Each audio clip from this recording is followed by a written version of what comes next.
Good morning बच्चों। चलिए अब हम अपना मैथ का काम शुरू करते हैं। जो मैंने आपको वर्कशीट अभी सेंड करी है उस वर्कशीट में से मैथ का काम आपको कैसे करना है और क्या दिया हुआ है इसके अंदर वो सब मैं आपको समझा रही हूँ। तो इसको ध्यान से देखना और अगर न कहीं समझ में ना आए तो उसको फिर से दोबारा से देखना, अच्छे से समझ में आ जाएगा। और तब भी ना आए तो आप व्हाट्सएप पे मैसेज करके मेरे से पूछ लेना, ठीक है।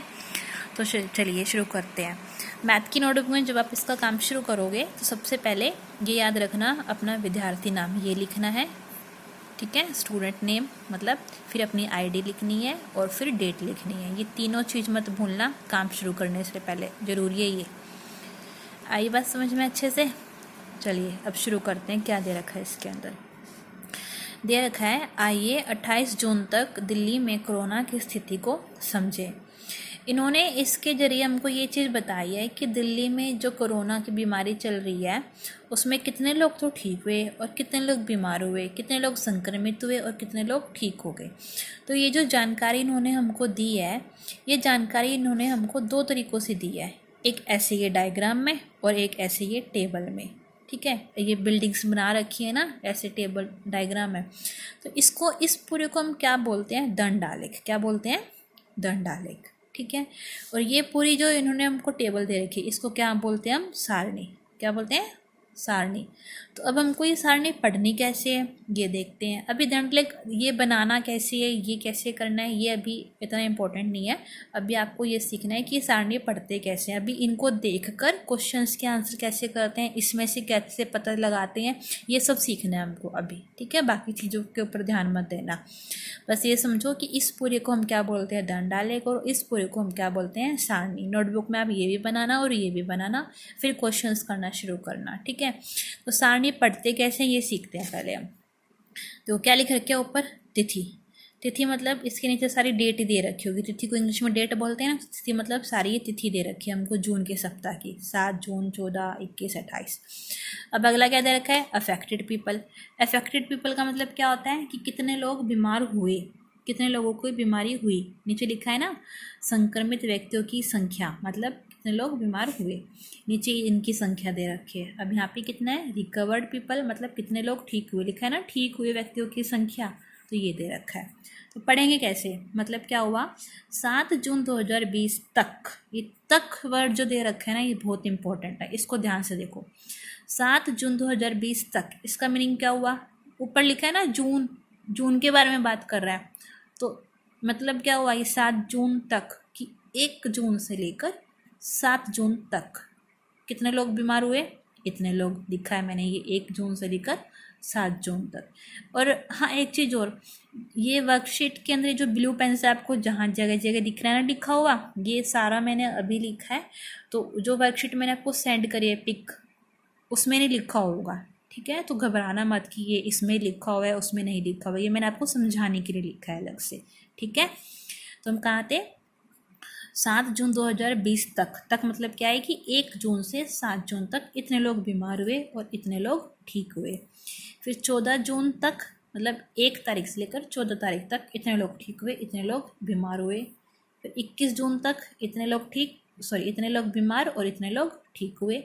फिर 28 जून तक इतने लोग बीमार और इतने लोग ठीक हुए। बीमार मतलब संक्रमित हुए, संक्रमित व्यक्तियों की संख्या। अब यहाँ पे एक चीज़ समझो, मैंने क्या बताया, ये क्या दे रखा है? 7 जून 2020 तक ना, तक मतलब 1 तारीख से लेकर 7 तारीख तक, और ये है 1 तारीख से लेकर 14 तारीख तक, ये इतने लोगों हैं। तो अब खुद सोचो ये 1 से 14 तक है, तो इसमें 7 तारीख तक के लोगों की संख्या भी इसमें जोड़ी हुई होगी ना, है ना। मतलब क्या होगा, ये जो संख्या है ये इसमें जोड़कर प्लस कर आई हुई है ना, ऐसे ही ये वाली संख्या इसमें प्लस करके अपने आप आई हुई है। इसको अगर ऐसे समझना है तो इसको ऐसे समझ के देखो कि मान लो कोई दुकान है, ठीक है, वो खोल नहीं रहा दुकान, कोई बहुत ख़राब इंसान है दुकान वाला, वो नहीं खोल रहा, लेकिन मक्कार इंसान है कोई। अब 1 तारीख को कितने लोग खड़े हुए उसके दुकान के आगे कि नहीं जब तक सामान नहीं मिलेगा हम जब तक नहीं जाएंगे, तो कितने लोग खड़े हुए? 5 लोग। ऐसे फिर 2 तारीख को कितने लोग खड़े हो गए? 8 लोग। अगर मैं पूछूं तुमसे कि ये मुझे बताओ 2 तारीख तक दुकान के आगे कितने लोग खड़े हुए थे, तो आप लोग क्या बताओगे? सिर्फ इतने बोलोगे? 8 लोग। नहीं ना, ये बोलोगे ना कि मैम 1 को तो 5 लोग खड़े हुए थे, 2 तारीख को 8 लोग खड़े हुए थे, तो 2 तारीख तक 5 + 8 13 लोग खड़े हुए हैं, है ना। आपने इसको जोड़ा ना, ये थोड़ी ये बता दिया, तो 1 तारीख वाले जो लोग थे आपने इसमें जोड़कर लिखा। तो ऐसे ही इसके अंदर है कि पहले वाली संख्या इसमें जुड़कर आई हुई है, ठीक है। 1 से 7, 1 से 14 तक में 7 वाली अपने आप से ही जुड़कर आई हुई है, ठीक है। अब क्वेश्चंस करना शुरू करते हैं। देखो पहला क्वेश्चन क्या दे रखा है, 28 जून तक कुल संक्रमित व्यक्तियों की संख्या कितनी थी। ये क्वेश्चन सारे हमको इसी के अनुसार दे रखे हैं, तो हमको इसी के अंदर देखकर, ये जो सारणी दे रखी है, जो पूरी सारणी दे रखी है ना, इसी के अंदर देखकर हमको इनके आंसर्स देने होते हैं, ठीक है। पेपर में भी ऐसी क्वेश्चंस आते हैं, आपको सारणी दे देंगे या फिर ये दे देंगे और इसमें से देखकर ही आप इसमें से आंसर बताओ कि कितने आए, कितने क्या आंसर है क्या नहीं है। तो कैसे करना है ये देखते हैं। क्या लिखा हुआ है पहले, 28 जून तक कुल संक्रमित व्यक्तियों की संख्या कितनी थी। अब ढूंढो सारणी में, खुद से ढूंढो। 28 जून कहाँ लिखा हुआ है, 28 जून, 28 जून लिखा हुआ है ना, तक भी लिखा हुआ है, क्वेश्चन में भी लिखा हुआ है 28 जून तक कुल संक्रमित व्यक्तियों की संख्या। अब किसकी बात कर रही है, संक्रमित वालों व्यक्तियों की या ठीक वालों की। संक्रमित वालों की ना, तो ये टेबल देखोगे या ये टेबल देखोगे, ये वाले देखोगे ना, तो इसमें से क्वेश्चंस का आंसर करेंगे। अगर ठीक हुए वालों के पूछेगा तो हम इस वाले टेबल को देखकर आंसर देंगे। अब पहले हमको संक्रमित व्यक्ति मतलब ये वाली टेबल देखनी है। क्या पूछा इसने, 28 जून तक कुल संक्रमित व्यक्तियों की संख्या कितनी है। तो 28 तारीख तक कितनी है, ये तो 7 वाले दे रखी है, तो मतलब ये नहीं लिखनी। ये 14 तक दे रखी है, नहीं लिखनी। 21 तक दे रखी है, नहीं लिखनी। तो 28 तक ये दे रखी है ना, कितनी संख्या है ये, तो ये क्या हो जाएगा इसका आंसर। ऐसे सेकंड क्वेश्चन में देखो, 28 जून तक कुल कितने व्यक्ति कोरोना महामारी से ठीक हुए। तो ये अब इस वाले टेबल में देखेंगे, ये कौन सी तारीख की है, 7 तारीख के सामने लिखा हुआ है ना, तो ये 7 तारीख की है। ये 14 के सामने लिखा है, तो ये 14 की है। ये भी नहीं लिखनी ना, ये लिखनी। ये किसके सामने लिखा हुआ है, ये लिखा हुआ है 28 तारीख तक का, तो मतलब ये लिखनी है हमको, ठीक है। तो ये क्या हो जाएगा इस वाले क्वेश्चन का आंसर। आए समझ में। अब जो तीसरा और चौथा क्वेश्चन है ना, ये एक से है। मैं इसमें आपको चौथा करवा रही हूँ, तीसरा आप खुद करना, ये आपके लिए होमवर्क है। दोनों एक ही है, बस फर्क क्या है, एक में आपको ये टेबल देखनी है और एक में आपको ये वाली टेबल देखनी है। मैं आपको बता देती हूँ किसमें कौन सी देखनी है। देखो, जून के कौन से सप्ताह में मरीज सबसे ज़्यादा ठीक हुए। मतलब जून का महीना दे रखा है ना, अलग अलग सप्ताह दे रखा है, ये पहला सप्ताह, ये दूसरा, ये तीसरा, ये चौथा। तो कितने ज़्यादा ठीक हुए, ठीक वालों की बात कर रहा है ना, तो हमको इस वाले टेबल में से क्वेश्चन करना है। अब अगले में क्वेश्चन में चौथे में क्या दे रखा है, कोरोना से संक्रमण, पास ले जाती हूँ मैं कैमरे को, देखो दिख रहा है ना ध्यान से, कोरोना से संक्रमण जून के कौन से सप्ताह में सबसे अधिक था। मतलब जून के कौन से सप्ताह में, कौन से वीक में सबसे ज़्यादा कोरोना के लोग थे, जो लोग संक्रमित हुए, जो लोग बीमार हुए। तो कौन सी टेबल देखनी पड़ेगी हमको, ये वाली टेबल देखनी पड़ेगी, ठीक है। तो अब देखो कितने सप्ताह हैं, 1 2 3।